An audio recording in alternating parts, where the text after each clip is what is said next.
He took the microphone from my daughter's graduation coordinator like he'd earned the right to it. 200 people watched him smile that easy, practiced smile I used to love. Then he said the words that would end our marriage in front of everyone I knew. I sat frozen in my dress uniform, 18 years of my life collapsing into 11 seconds of silence. And then before I could even breathe, my daughter stood up. "Dad," she said, "there's something you should know. I want to tell you how we got here because none of this makes sense without the beginning. I was 30 years old when I found out I couldn't have children. 2 years of trying, 2 years of appointments and needles and calendars marked in red ink, and then a doctor with kind eyes telling me the word unlikely, in a way that meant never. I remember sitting in the parking lot of that clinic in my car, still in uniform and not crying. I'd learned a long time ago how to hold things. That's what 14 years in the army teaches you. If nothing else, how to carry weight without letting your face show it. Daniel took it hard too, or at least that's what I believed at the time. We talked about adoption. We talked about waiting. Mostly we just stopped talking about it at all the way people do when a wound gets too familiar to keep touching. I was deployed more than I was home in those years. That's the truth. Nobody puts on a recruiting poster the missed birthdays, the phone calls cut short by static and time zones, the ache of loving someone from 4,000 miles away. Daniel handled the distance worse than I expected. I told myself it was loneliness. I didn't yet understand what loneliness could turn into. Then one evening I came home from a 9-month rotation and found him standing in the living room holding a baby. I remember the smell of the house first, something unfamiliar, formula and baby powder wrong in a way that made my stomach drop before my mind caught up. Daniel's face was gray. He didn't even say hello. "There's something I need to tell you," he said. The baby was his. A woman named Renee, someone from his office, someone I'd shaken hands with once at a Christmas party and thought nothing of. She hadn't wanted the responsibility, that's the word he used, responsibility, like the baby in his arms was a line item instead of a life.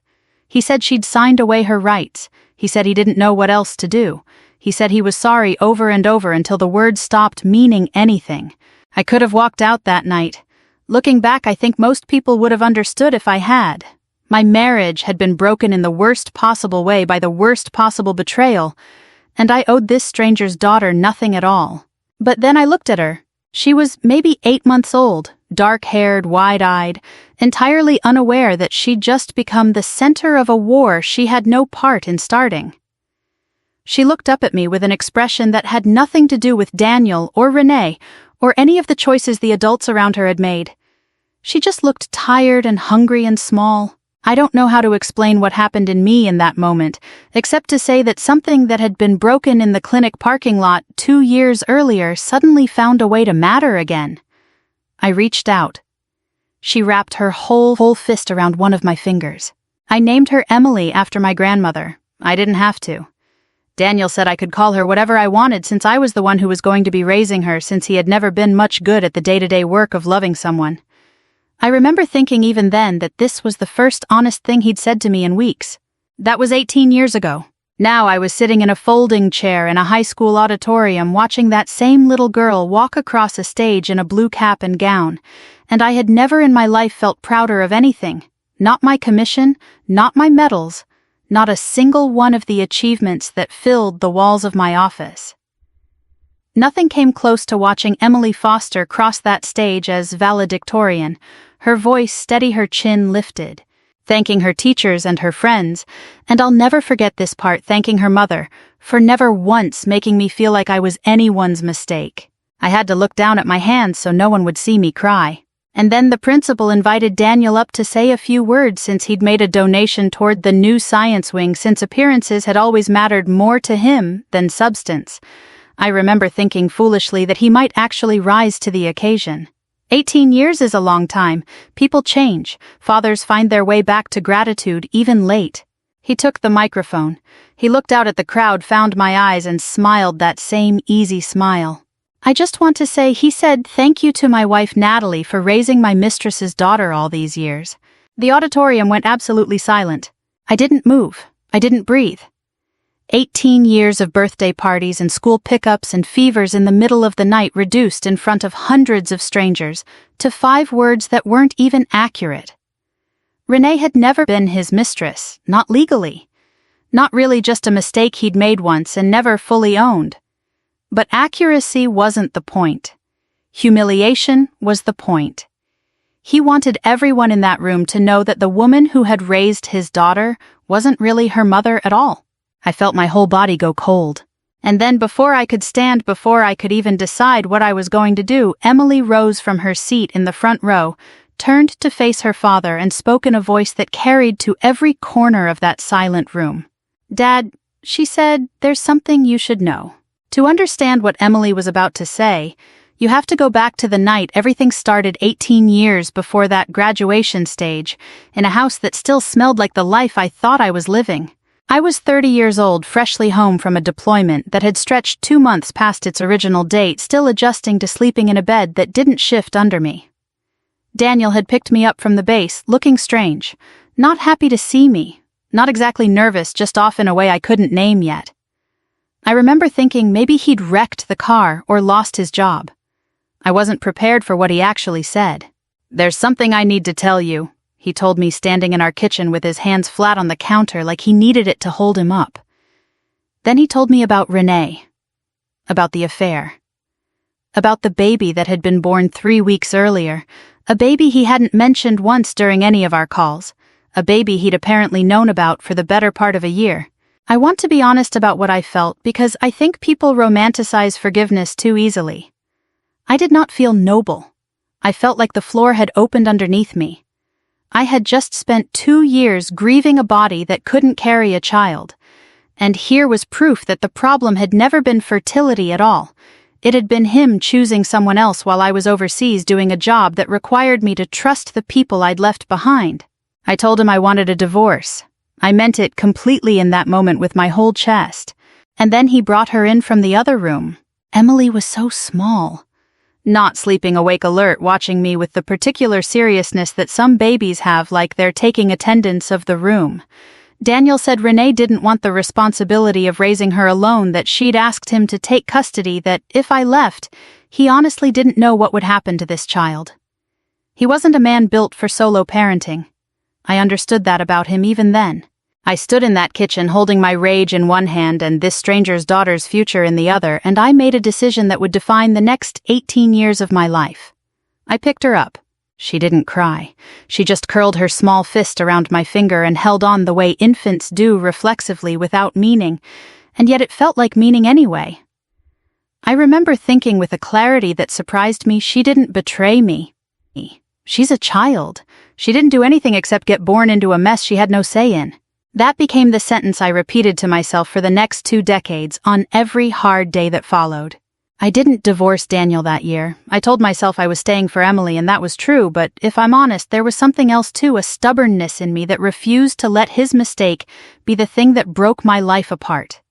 I decided I would build something out of the wreckage instead of walking away from it. The years that followed blur together in the best way, the way good years do. I remember dropping Emily off at preschool in her too big backpack, watching her wave at me through the glass door like I was the only person in the world worth waving at. I remember the deployments where I missed her recitals and her first day of kindergarten, the way I'd call every single night regardless of time zone, whispering bedtime stories over static-filled lines while she fell asleep with the phone still pressed to her ear on the other end. I remember sitting up with her through a 104-degree fever when she was 6, sponging her forehead with cool water while Daniel slept undisturbed down the hall. Too tired from work, he said, to be much help. I remember every parent-teacher conference, every science fair board glued together at midnight, every scraped knee and broken heart, and the year she decided she hated math until I found a tutor who made her love it again. I taught her to drive in an empty parking lot on Sunday mornings, gripping the door handle while she stalled the car for the 5th time and laughed until she cried. I taught her how to change a tire, how to read a lease before she signed it, how to tell when someone was lying to her, a skill I'll admit I'd developed out of necessity. Daniel was present for some of it. Birthdays mostly, photos always. He liked being photographed as a father, more than he liked the daily work of being one. As the years passed, he grew more distant, more entangled in his career, more prone to long nights I never asked too many questions about. I told myself that was simply who he was. Some people give what they have to give, and no more. But Emily never once treated our relationship as anything less than real. She called me Mom from the time she could speak. Not stepmom, not Dad's wife, just Mom, plain and unqualified, and every time she said it, something in me that had been broken years earlier by a doctor with kind eyes, and a hard word quietly mended itself a little further. I used to think motherhood required a body that could carry a child.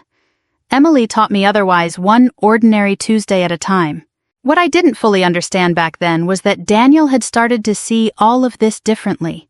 Where I saw a family we'd built together out of a terrible beginning, he had begun quietly, and without ever saying so out loud, to see my raising of Emily as something owed to him, a debt I was paying off for a mistake he'd made, rather than a life I had chosen for myself, out of love every single day since that night in the kitchen. That distinction would matter more than I could have guessed standing in that auditorium 18 years later, watching my daughter rise to defend the truth he'd tried to rewrite. I didn't make a scene in that auditorium. That was never who I was, not even in the moment I had every right to be. When Daniel stepped down from the stage after his little speech, red-faced, now that the room's silence had turned uncomfortable, even for him, I simply stood, smoothed my uniform jacket, and said 4 words. "We'll talk at home." Calm, level. The voice I used to use giving orders to soldiers twice the size of most men in that room. Daniel actually looked relieved, like he thought this meant I'd absorbed the humiliation the way I'd absorbed so much else over the years. He thought this would be like every other time, a hard conversation, a strained week, then a slow return to normal. He had no idea I'd stopped returning to normal months earlier. Looking back, the signs had been there since spring. I just hadn't let myself read them the way you don't read a letter you're afraid will change everything. Daniel had started coming home late without explanation, his phone suddenly requiring a passcode where before he'd left it face up on the kitchen counter for years. He'd changed the password on our joint email account and never gave me the new one. When I brought up retirement planning, or whether we should finally take that trip to Portugal we'd talked about for a decade, he'd changed the subject to something financial and technical numbers instead of dreams, as if he were quietly excusing himself from a future he no longer intended to share. I am by training and temperament an observer. 14 years of active duty teaches you to notice what people are trying not to show you. So once I let myself actually look, I saw everything.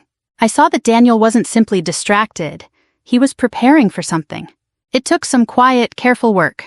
Nothing dramatic. Nothing I'm proud of exactly, just paying attention to mail that arrived and disappeared quickly, to a financial advisor's business card left carelessly in his coat pocket, to a late-night phone call I overheard fragments of through a bathroom door. Piece by piece I understood. Daniel was planning to leave. Worse, he'd reconnected with Renee, not romantically, or not only romantically, but strategically. The two of them apparently aligned on something involving Emily, and I would later learn involving me. The blow that actually knocked the wind out of me came almost by accident when I found a folder in his desk drawer I wasn't supposed to see. Inside were photocopies, Emily's original birth certificate listing Renee as the biological mother, and Daniel as the father, with a blank space where a second parent's name might have gone. There was no adoption decree, no formal guardianship paperwork. In 18 years in all our conversations about lawyers and finances and Emily's future, Daniel had never once mentioned that I had no legal standing as her mother at all. I understood immediately what this meant and what he intended to do with it. In a divorce, in a fight over the house, over savings, over the story, the world would be told about who had failed, whom Daniel meant to use this fact as a weapon. Not because it reflected any truth about our life together, but because it would look devastating on paper. Because a judge, a lawyer, an audience of onlookers wouldn't know 18 years of fevers and driving lessons and midnight phone calls from deployment. They would only know what the paperwork said. And the paperwork said I was nobody. I sat with that folder in my lap for a long time that evening, in an empty house, feeling something harden in me that had nothing to do with anger and everything to do with resolve. Because here is what Daniel didn't know, what he'd never bothered to learn about the woman he married. I am not someone who lets a story get told about me that isn't true.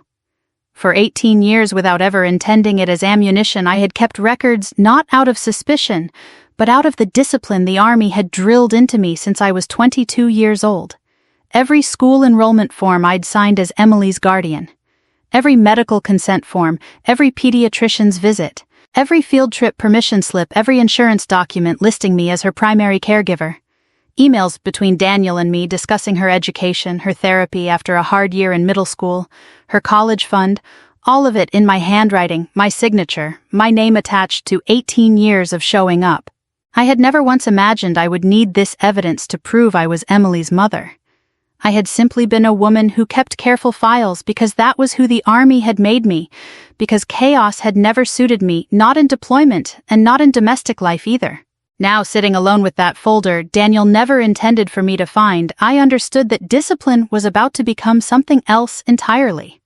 Not a weapon exactly, I never wanted to hurt him, not really, not even then. But armor, proof.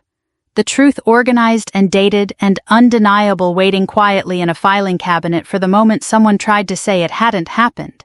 Daniel thought he held all the power in what was coming.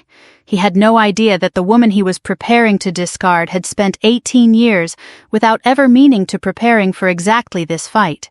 I didn't want Emily anywhere near what was coming. That was the promise I made myself the night I found that folder. Whatever happened between Daniel and me, I would not let it become her burden to carry. She had spent 18 years as the child caught between two adults' choices. I refused to let her spend her last summer before college as a casualty of a war she hadn't started. So I sat her down at the kitchen table one evening, the same table where I'd checked her homework and celebrated report cards for over a decade, and I chose my words carefully.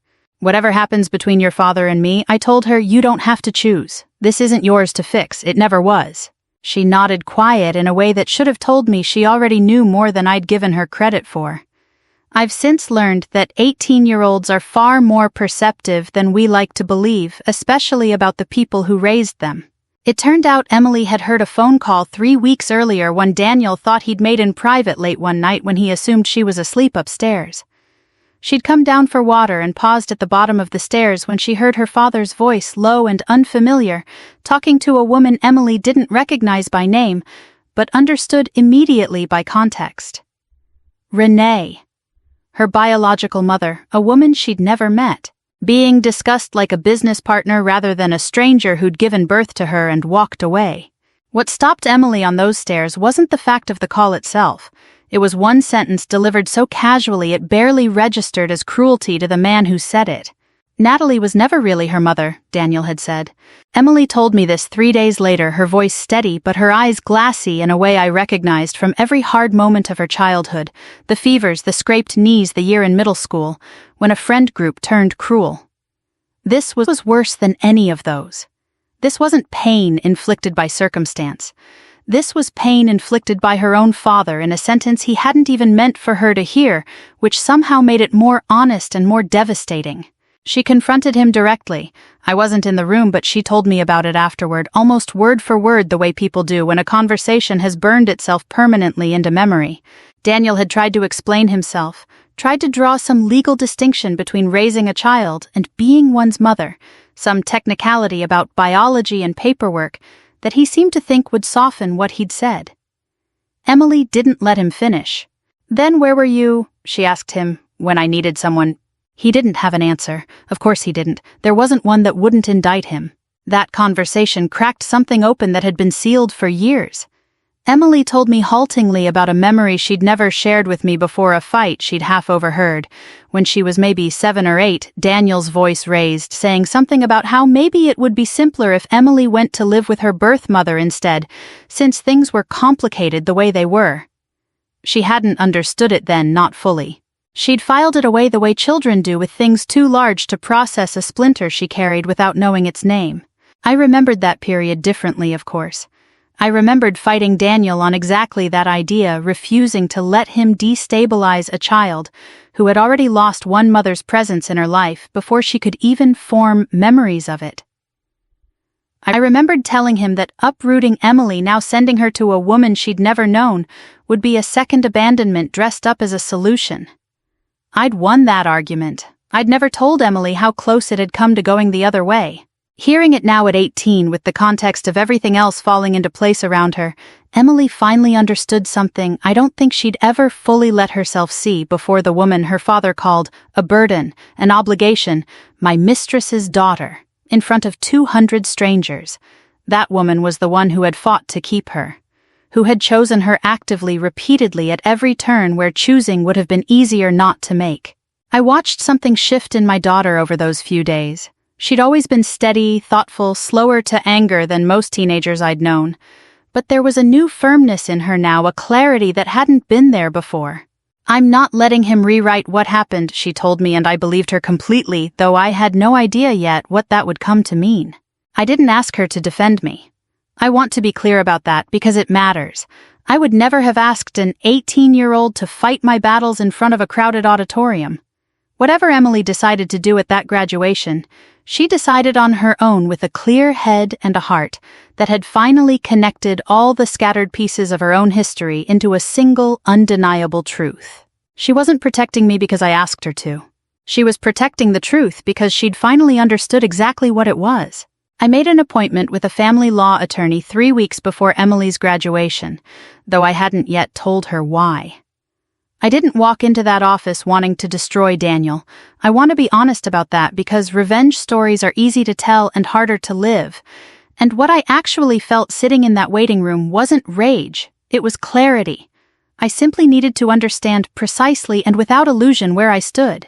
The attorney's name was Diane Whitfield, a woman in her 50s with reading glasses perched on top of graying hair, and a manner that suggested she'd heard every version of my story before, and none of them surprised her anymore. I laid out the folder I'd found: the birth certificate, the absence of any adoption or guardianship decree, 18 years of a life I'd built around a child the law didn't officially recognize as mine. Diane didn't flinch. She'd handled cases like this before. She told me more often than people would guess. She explained the concept of de facto parentage, the legal recognition some states extend to a person who has functioned as a parent in every meaningful way, even without formal adoption. She explained that the mountain of documentation I'd unknowingly assembled over 18 years — school enrollment forms, medical consents, insurance records, tax filings, listing Emily as a dependent, every email discussing her education and well-being — wasn't just sentimental clutter, it was evidence. Substantial, dated, corroborated evidence of exactly the kind courts take seriously. We went through the rest of it methodically. The house still in both our names, since we'd bought it together 12 years earlier. Retirement accounts I'd contributed to steadily throughout my career, including the retirement benefits I had earned through my years of military service, along with the assets and savings that were legally mine, regardless of what Daniel believed about who deserved what. Emily's college fund, which I had funded almost entirely myself, a fact Daniel had never once acknowledged aloud. Diane looked over my file for a long moment, then looked up at me with something like respect. "He clearly wasn't expecting you to be prepared," she said. I almost laughed. Preparation had never been the plan. It had simply been who I was. There was one piece of evidence Diane found particularly useful, one I hadn't even known existed until she requested Daniel's financial records as part of the discovery process weeks later. An email sent to Renee 8 months earlier that Daniel apparently hadn't been careful enough to delete from a shared cloud account tied to an old joint subscription neither of us had bothered to cancel. In it, he'd written something that told me more about how little he understood me than anything he'd said in 18 years of marriage. "Natalie will never leave," he'd written. "She has nowhere else to go." I read that sentence 3 times before I fully absorbed what it revealed. Not malice exactly. Something worse, a complete failure to see me at all. He believed I had built my entire identity around him, that 18 years of sacrifice had left me hollowed out and dependent, with no separate self capable of walking away. He had no idea that I had a career that had never depended on him, a pension that was entirely my own, a professional reputation built through my own discipline across 3 deployments. He had no idea that the person he thought had nowhere else to go had in fact quietly built an entire life that could stand without him the moment it needed to. Most of all, he had no idea that Emily, the daughter he called a burden in front of strangers, had already chosen without hesitation which parent she stood beside. I made my decision in Diane's office that afternoon. I would not try to punish Daniel beyond what the law and the truth naturally required. I wasn't interested in destroying his career or humiliating him further than his own choices already had. That kind of revenge might have felt satisfying for a week, but it wasn't who I wanted to be for the rest of my life, and it certainly wasn't the example I wanted to leave with Emily as she stepped into adulthood. Instead, I asked Diane to prepare the divorce filing, and to make sure my legal standing regarding Emily, now technically an adult but symbolically vital to me, was documented clearly and permanently in every relevant record. I wanted the truth on paper finally, the way it had always been true in practice. That same week, without announcement or confrontation, I moved my things out of the bedroom Daniel and I had shared for over a decade and into the guest room down the hall. I didn't slam doors. I didn't leave notes. I simply stopped pretending that anything between us was still intact and let the silence of that decision speak for itself. Daniel noticed, of course. He asked me once almost gently if we could talk things through. I told him we could talk once the paperwork was filed and not before.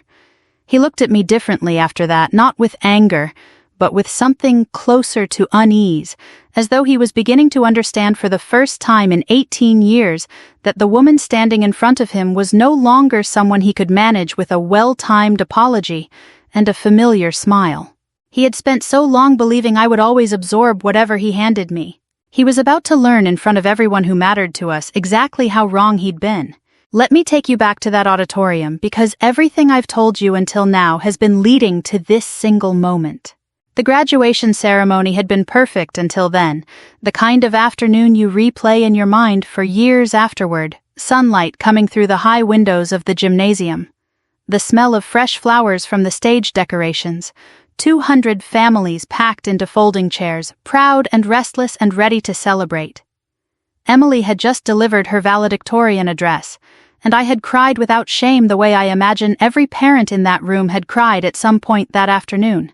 Then the principal called Daniel up to say a few words, and everything changed in the space of a single sentence. "Thank you for raising my mistress's daughter." The room went silent in that specific way. Large crowds go silent, not peaceful but suspended, like the air itself was holding its breath, waiting to see what would happen next. I felt every eye in that auditorium shift toward me. I felt my own face go hot, then cold, then strangely calm, the way it sometimes does in the field when a situation turns dangerous, and your training simply takes over. I hadn't planned what I would do. I want to be honest about that. I had no speech prepared, no counterattack rehearsed. I was simply sitting there, absorbing the fact that 18 years of my life had just been reduced publicly to a punchline about someone else's mistake. And then Emily stood up. She didn't rush. That's what I remember most clearly, the unhurried way she rose from her seat in the front row, smoothed the front of her gown, and walked toward the small stage where her father still stood holding the microphone, apparently unaware yet of what was about to happen to him. She didn't raise her voice. She didn't cry. When she spoke, it was in the same measured, steady tone she'd used delivering her valedictorian address minutes earlier, the tone of someone who had rehearsed nothing and needed to. "You thanked Mom for raising your mistress's daughter," she said, and the microphone Daniel still held picked up every word, carried it to the back row, to the balcony, to every parent and teacher and stranger in that room. "But you forgot one thing." She turned then and looked directly at me. I remember the exact expression on her face, not anger, not performance, just a kind of fierce, unwavering love that I will carry with me for the rest of my life. "She didn't raise your mistress's daughter," Emily said. "She raised her daughter." I heard the room shift beneath that sentence, a low murmur rippling through the crowd. Parents leaning toward each other, phones quietly rising to record what everyone in that room now understood was happening in real time. Daniel opened his mouth to speak, but Emily wasn't finished, and something in her posture made it clear that no one was going to interrupt her. "You weren't there when I was sick," she said. "You weren't there when I was afraid.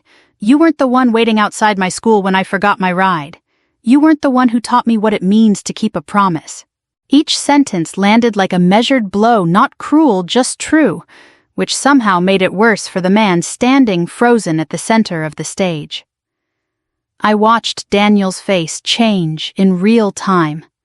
The practiced ease draining out of it, replaced by something raw and unguarded that I hadn't seen from him in years.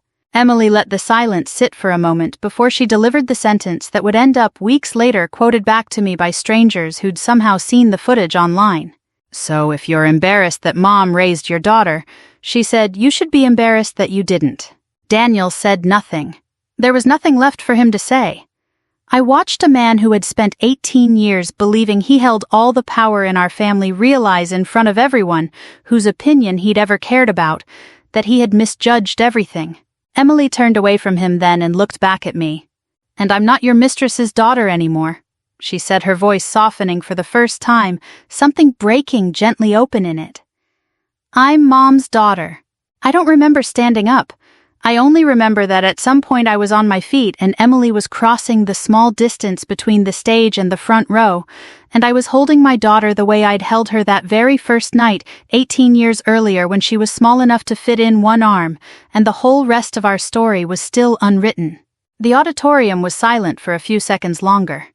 Then someone in the back began clapping a teacher I learned later, and the sound spread through the room like something catching fire until the whole gymnasium was on its feet, applauding not for a valedictorian speech but for a truth that had finally been spoken out loud by the one person whose voice mattered most. Daniel stood alone on that stage microphone still in his hand, and for the first time in 18 years, no one in that room was looking at him at all. Daniel found me in the parking lot afterward while Emily was still surrounded by friends and teachers offering congratulations she deserved, and he no longer had any claim to. He looked smaller out there in the afternoon light, the confidence that had carried him through 200 witnesses now completely gone. "I made a mistake," he said. I looked at him for a long moment before I answered, and when I spoke, my voice was steady in a way that surprised even me. "No, Daniel," I said, "you made choices." It was the only thing I said to him that day that could be called a kind of revenge, and even that wasn't meant as cruelty. It was simply the truth delivered without the softening I'd spent 18 years offering him out of habit. A mistake is something that happens to you. A choice is something you make again and again until it becomes who you are. Daniel had chosen distance over presence, self-interest over partnership, and finally standing on that stage, humiliation over the family he claimed to want to preserve. None of that was a mistake. It was a pattern, and patterns don't deserve the same forgiveness accidents do. I didn't raise my voice. I didn't list his failures. I simply told him that I had spent 18 years building a family, and that he was the one who had torn it down one quiet betrayal at a time, long before that microphone ever reached his hand. The weeks that followed were unremarkable in the way that matters most. The divorce proceeded through the courts the way divorces do, methodically without theatrics. Diane handled the details with the same steady competence she'd shown from our first meeting. The assets were divided according to the law, and the documentation I'd unknowingly spent 18 years assembling, not everything I might have fought for if I'd wanted to be vindictive, but everything that was rightfully mine, and nothing more. I never asked for anything beyond that. I didn't need to punish Daniel to feel like the truth had finally been told. Daniel lost far more than assets in the months that followed. He lost Emily's trust almost entirely, not through any dramatic rupture, but through her quiet, deliberate distance, fewer calls, shorter visits, a wall that hadn't existed before, and that he had built himself one absence at a time, long before she ever knew to notice it. Renee, it turned out, had no more genuine interest in rebuilding a relationship with either of them than she'd shown 18 years earlier. Whatever Daniel believed reconnecting with her might restore it didn't materialize into anything lasting. Emily kept calling me Mom. She never wavered on that, not once, not even in the private moments when it would have been easiest to let the label slip into something more complicated. I think she understood better than most adults I know that the word had never been about biology in the first place. I stayed in the Army. There was something steadying about returning to the structure of that life after everything else had shifted so completely, the discipline, the clarity, the sense of purpose that had carried me through every hard year since I was 22 years old. A few months later, Emily left for college, her dorm room packed into the back of my car, both of us pretending neither of us was fighting back tears the entire drive. Before she walked into that dormitory building, she handed me a small, carefully wrapped gift. Inside was a framed photograph of the two of us taken at her graduation, both of us laughing at something now lost to memory. Underneath it, she'd had a single line engraved into the frame.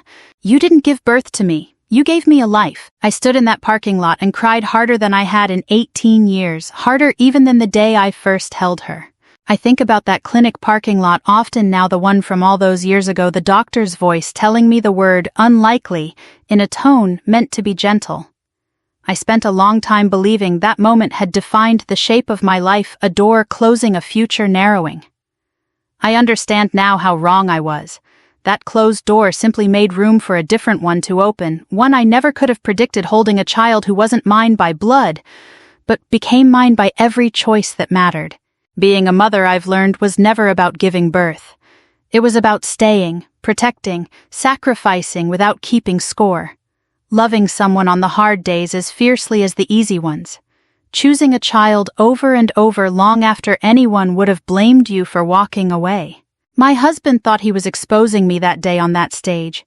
He never realized he was giving his daughter the chance to finally tell the truth in front of everyone who needed to hear it. Blood may create a family, but love, sacrifice, and loyalty are what make one. If this story moved you, I'd love to know where it found you today. Drop a comment below and tell me. We have new stories like this one every single day, so make sure you subscribe and turn on notifications so you never miss a moment like this one. Thank you for walking through this journey with me. Let's keep going together. Before she walked into that dormitory building, she handed me a small, carefully wrapped gift. Inside was a framed photograph of the two of us taken at her graduation, both of us laughing at something now lost to memory. Underneath it, she'd had a single line engraved into the frame. "You didn't give birth to me. You gave me a life." I stood in that parking lot and cried harder than I had in 18 years, harder even than the day I first held her. I think about that clinic parking lot often now, the one from all those years ago, the doctor's voice telling me the word unlikely in a tone meant to be gentle. I spent a long time believing that moment had defined the shape of my life, a door closing, a future narrowing. I understand now how wrong I was. That closed door simply made room for a different one to open, one I never could have predicted, holding a child who wasn't mine by blood, but became mine by every choice that mattered. Being a mother, I've learned, was never about giving birth. It was about staying, protecting, sacrificing without keeping score. Loving someone on the hard days as fiercely as the easy ones. Choosing a child over and over long after anyone would have blamed you for walking away. My husband thought he was exposing me that day on that stage. He never realized he was giving his daughter the chance to finally tell the truth in front of everyone who needed to hear it. Blood may create a family, but love, sacrifice, and loyalty are what make one. If this story moved you, I'd love to know where it found you today. Drop a comment below and tell me. We have new stories like this one every single day, so make sure you subscribe and turn on notifications so you never miss a moment like this one. Thank you for walking through this journey with me. Let's keep going together.